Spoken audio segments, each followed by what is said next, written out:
How did you feel when you first got your first investment? Mixed feelings, like there is always this pressure feeling, and our first round also got us into the news, right? And when you get into the news, customers start thinking that you're bigger than who you really are, right? So they expect you to be flawless. For you're a small 3-person startup, it just completely changes the whole environment around you. We bootstrapped for 2 years, and then we got our first round of funding, which was 4.7 million dollars at that time, Yes. 47 rupees. And we thought that would be the last fundraise ever. Right. And then we ended up raising $2.5 billion after that over our life. Not because we wanted to, but because we had to.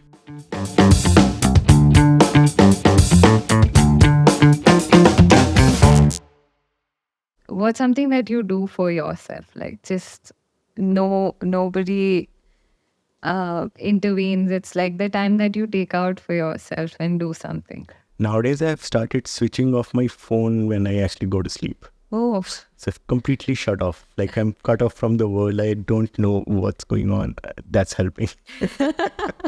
So sleep is something I'm doing for myself nowadays. that's great. That's fantastic. Sometimes that's the simplest thing you Yes. can do, but we don't really pay Yes. too much attention to it. So I've finally, I think, started solving for sleep. So, and it's been a good run for the last few weeks. And do your family still complain they don't get enough time with you? That's always on. That's all. That's always on. You negotiate, you make them feel good, and then it's always on and off. But how did you feel when you first got your first investment? Like somebody has taken a bet on your idea and what you are doing. So that must have felt good or pressure. Like Mixed feelings, like, I mean, there is always this pressure feeling, and our first round also got us into the news, right? And when you get into the news, customers start thinking that you're bigger than who you really are, right? So they expect you to be flawless. For you're a small 3-person startup, and I mean, there's just like it just completely changes the whole environment around you, right. and then earlier there was no such thing as, okay, you can hire people, or you're like thinking about how to scale. You're just going along, like, Right. and we bootstrapped for 2 years, and then we got our first round of funding, which was 4.7 million dollars at that time, Yes. 47 rupees dollar, and 2010, and we thought that would be the last fundraise ever. Right. And then we ended up raising $2.5 billion after that over our life. Not because we wanted to, but because we had to, kind of a thing. And it's just the world changes around you, and it's like a different planet or a different season. I don't know what to call it.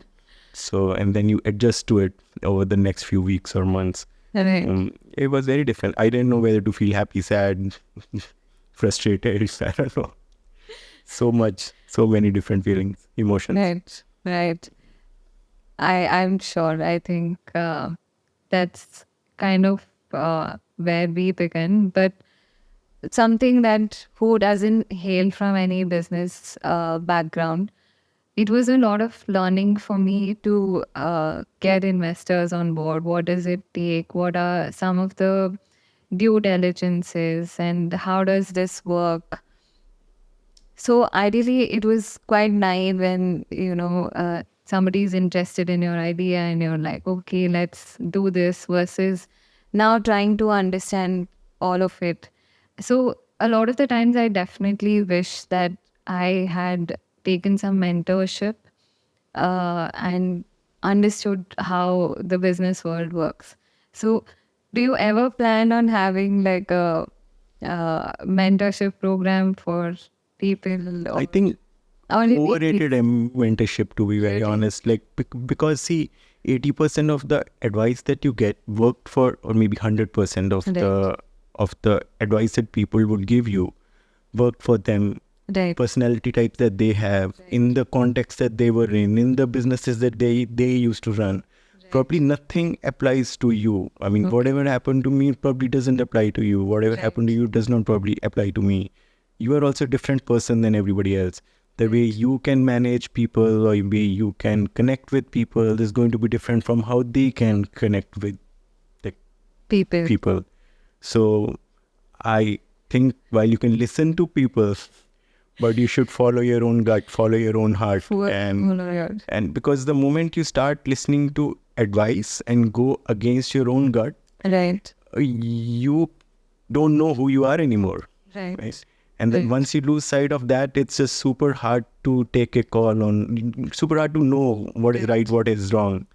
So I would say just do what feels right, and I mean, somewhere within your body, you always know whether you are doing this, Yeah, that's there. whether it's the right thing that you want to do it, or you're making a compromise, right? Or you are accepting money from this investor even when you don't trust them, even when you don't like it. You always know it.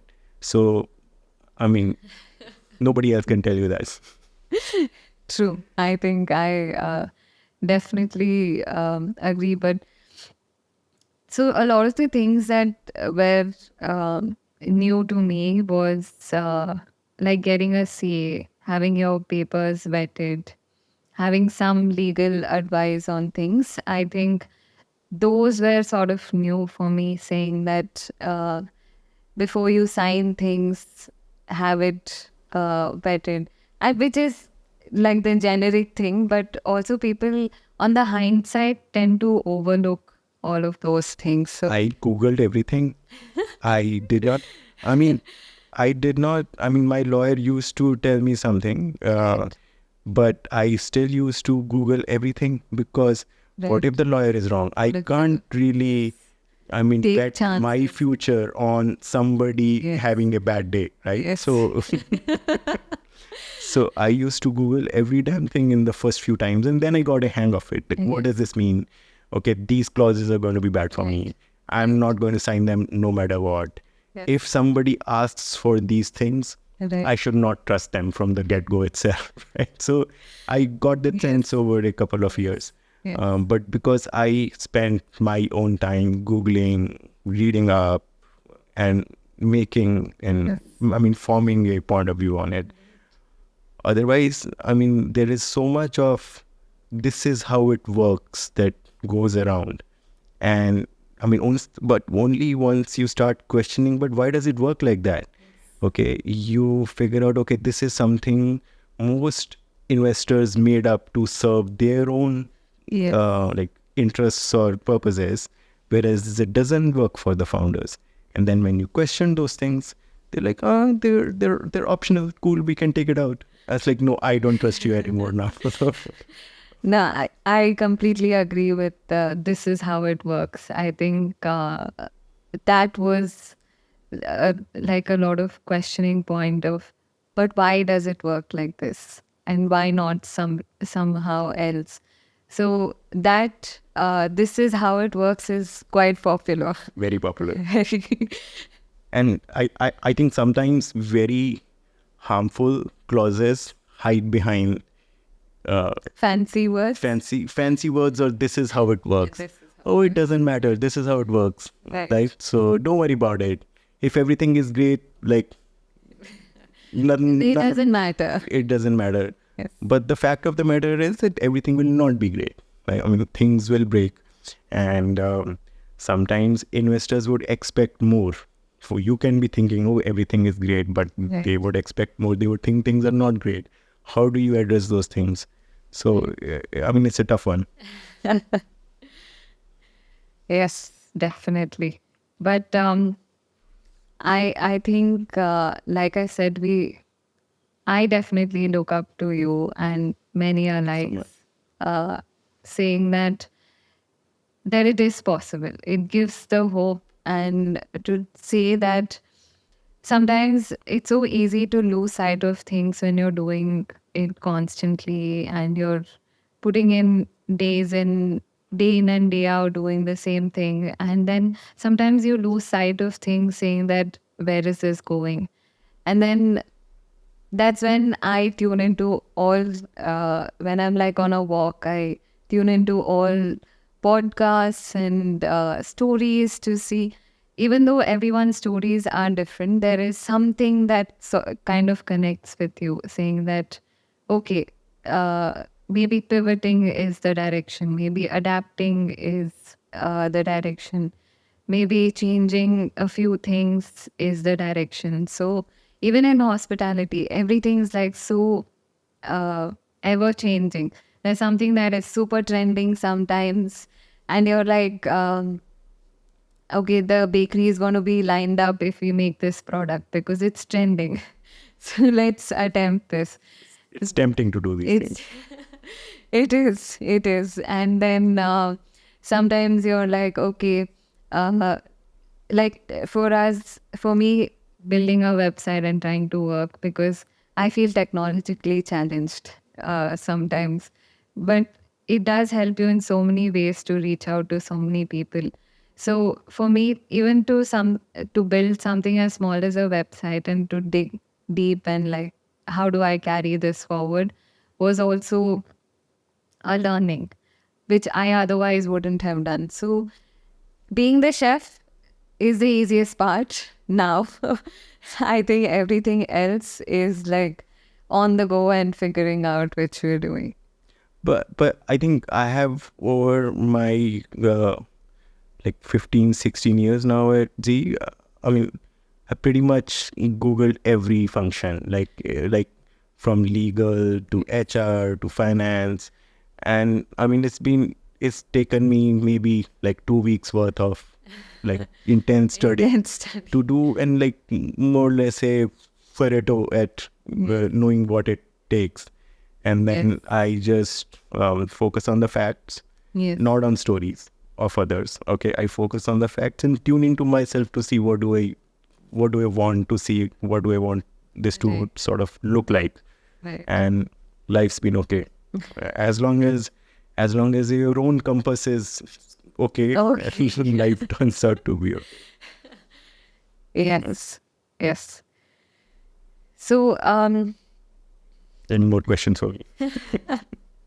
yes, I mean, I know I've been asking you a lot of No, go questions. for it. I love it.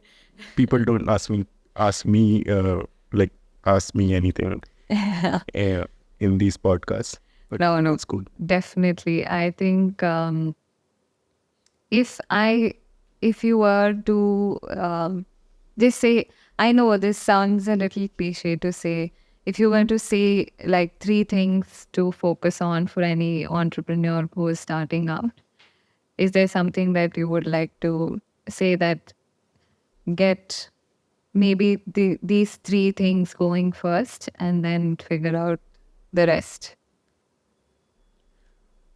I don't know 3, but I think the one thing that comes top of my mind is that as a founder, your like primary product is not the business you're working on.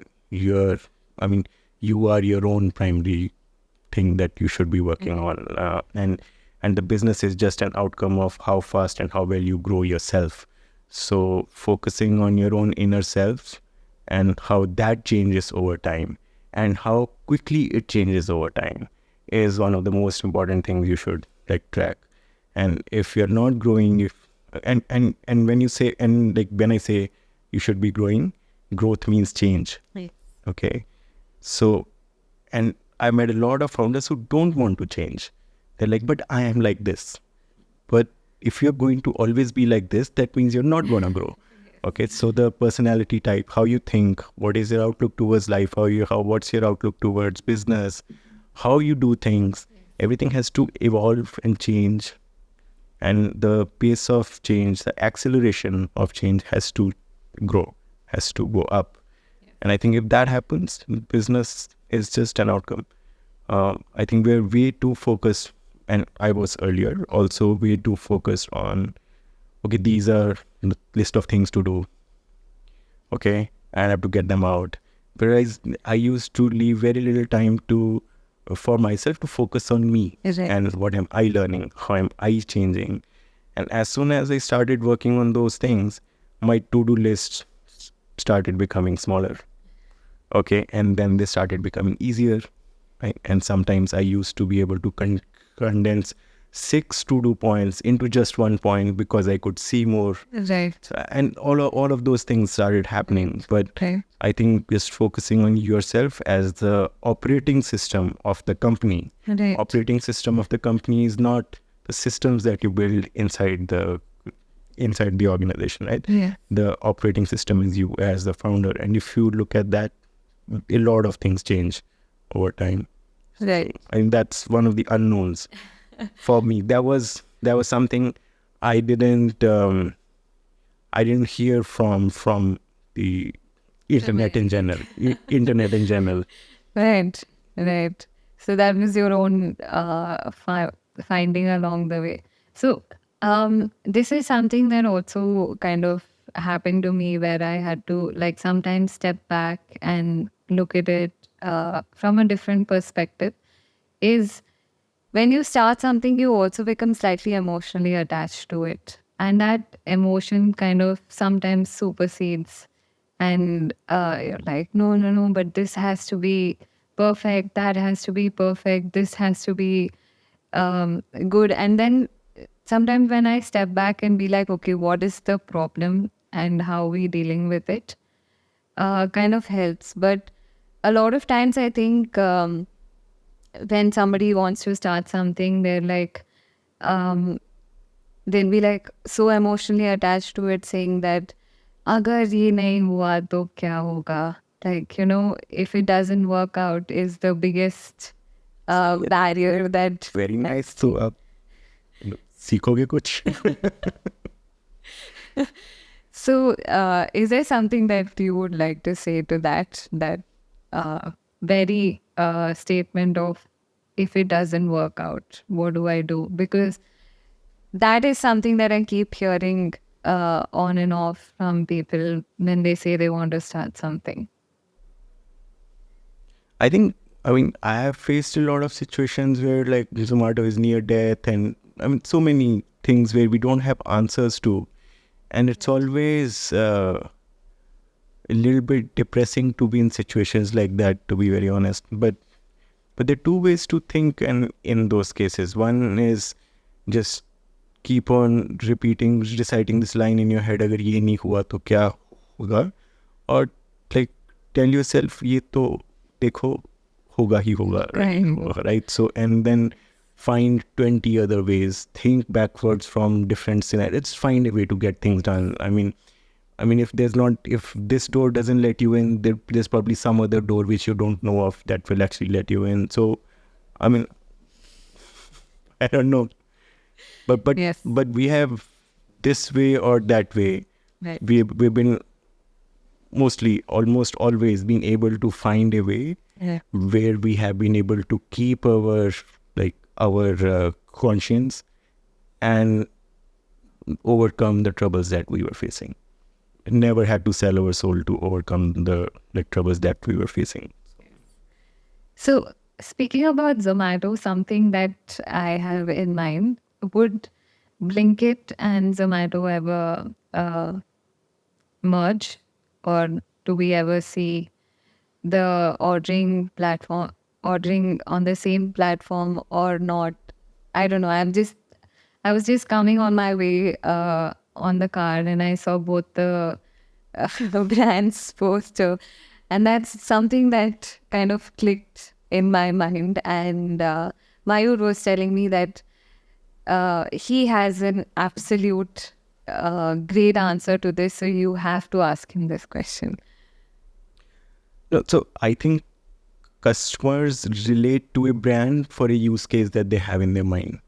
So, I mean, quick commerce is not the same as ordering food. They're very different realities in people's heads.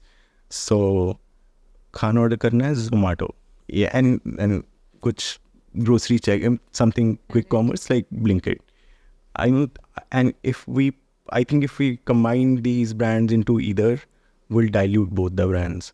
So super brands are more, or like I would say they're better than super apps. That's what I actually believe in right now. Right. I mean, the jury is still out. We might be wrong, but in case we figure out that I'm wrong, it will take us a week to merge these into it. The tech stack is very like nicely built so that even if we need to merge, it will take us a week to merge them. So kept the option, but right now it's working. Right. So we were talking about brand, and now when we think of ordering something, we say, let's blink it. So that for me is building a brand. You saying that instead of ordering, let's order this, let's blink it. I think so phenomenal. I mean, with Blinkit, we got lucky with the name, to be very honest. And I mean, we had to rebrand. Who thought about this? But It was Albie and me. I mean, it was just like arguing about it. I didn't want the it at the end of the day. And I was like, the it should come from the customers themselves. Like, the name should be just Blink. right. And last minute, we couldn't get Blink as a trademark or something. And then it was just like 1 hour before we had to flip the brand, we decided, okay, screw it. Let's go. And I'm glad. I think it sounds. but it worked. Like, I think when we actually relaunched the brand name, everybody was like, I like it 7 out of 10. And I think the name is not the brand. Right. The brand, it happens after you provide quality of service, consistency of service, messaging. Over the next couple of years, it became the Blinkit that we feel it is right now. When we launched it, we're not feeling the name. And now we love it as well.